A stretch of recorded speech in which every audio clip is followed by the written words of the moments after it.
Allora, oggi abbiamo inaugurato le attività del nostro anno accademico 2020-2022. Ben volentieri abbiamo accettato l'invito di Confartigianato Vicenza di partecipare a questo festival e soprattutto di partecipare con i nostri ragazzi, parte in presenza, parte in streaming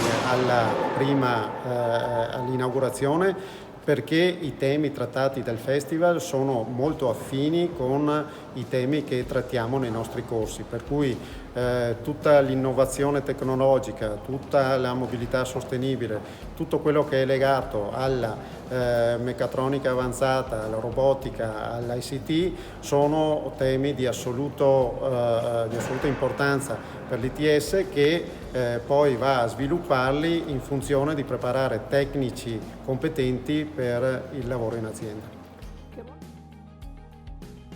L'innovazione tecnologica è basata sulle competenze. Le apparecchiature necessitano di personale che sia formato e che abbia le competenze necessarie per sfruttare al meglio tutto quanto riguarda le nuove tecnologie. Quindi non si può parlare di innovazione senza competenze. Il ruolo dell'ITS è proprio quello di fornire delle competenze per i giovani per un ingresso nel mondo del lavoro dalla porta principale.